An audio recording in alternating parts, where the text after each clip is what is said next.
पाकिस्तान से बीएसएफ जवान पूर्णब कुमार साहू वापस लौट आए हैं। भारत ने भी जवान के बदले रेंजर को लौटाया है।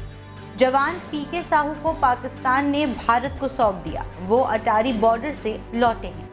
दरअसल बीएसएफ जवान गलती से बॉर्डर पार कर गए थे। इसी के बाद भारत ने भी एक रेंजर जवान को पकड़ लिया था। हालांकि अब दोनों देशों ने जवान और रेंजर को एक्सचेंज किया है। जवान और रेंजर को एक्सचेंज करने की बातचीत 14 मई की सुबह 10:30 पर अटारी में हुई। दरअसल पंजाब के फिरोजपुर सेक्टर में अंतर्राष्ट्रीय सीमा आईबी को गलती से पार करने के बाद पाकिस्तानी रेंजर्स ने सीमा सुरक्षा बल के एक जवान को पकड़ लिया। मामला 23 अप्रैल का है।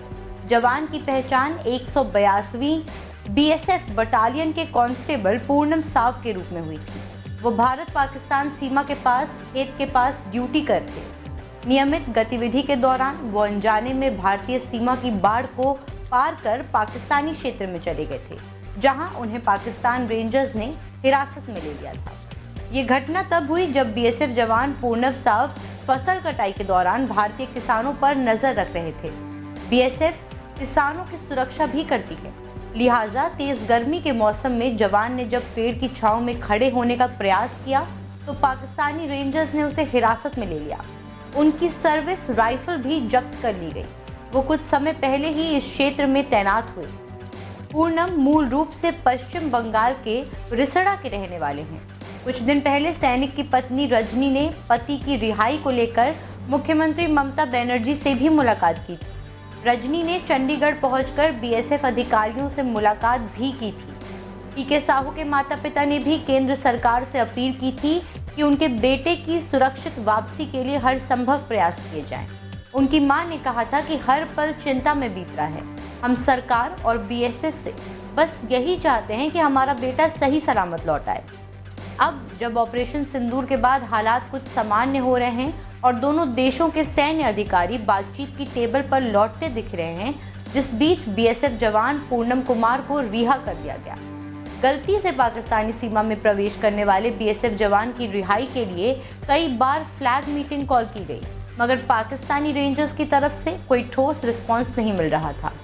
पाकिस्तान जानबूझकर फ्लैग मीटिंग को तवज्जो नहीं दे रहा था। सूत्रों के मुताबिक इसके बाद बीएसएफ के जवान की सुरक्षित रिहाई सुनिश्चित कराने के लिए डिप्लोमेटिक चैनल की मदद ली गई। बीएसएफ के पूर्व अफसरों का कहना था कि गलती से एक दूसरे देश की सीमा में चले जाना कोई बड़ा अपराध नहीं है। पहले भी दोनों पक्षों को ऐसी स्थिति का सामना करना पड़ा है।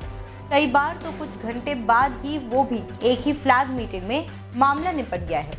इस बार पहलगाम आतंकी हमले के बाद भारत ने पाकिस्तान के प्रति जो सख्त रवैया अपनाया है, उसके चलते बीएसएफ जवान की वापसी में देरी हो रही थी। हालांकि ये बात तो साफ थी कि पाकिस्तान को देर सवेर बीएसएफ जवान को सुरक्षित वापस करना ही पड़ेगा। ऑपरेशन सिंदूर के बाद जिस तरह भारत ने पाकिस्तान को धूल चटाई, उससे पाकिस्तान को बीएसएफ जवान को छोड़ने के लिए मजबूर होना पड़ा। रिहाई की खबर सुनते ही घर में खुशी की लहर दौड़ पड़ी। घर वालों ने मिठाइयाँ बांटी। परिवार के एक सदस्य ने कहा कि अब हम उनसे बात करने और उनके व्यक्तिगत रूप से मिलने का बेसब्री से इंतजार कर रहे हैं। हमारी प्रार्थना आखिरकार कबूल हो गई। पूर्णम के भारत में आते ही लोगों का गर्व से सीना चौड़ा हो गया। सोशल मीडिया पर भारतीय सेना और पीएम मोदी की तारीफ होने लगी। बॉर्डर पर भारत माता की जय गूंजने लगी। फिलहाल के लिए इतना ही। आगे के अपडेट्स के लिए बने रहे हमारे साथ। देखते रहें डेली 24 भारत।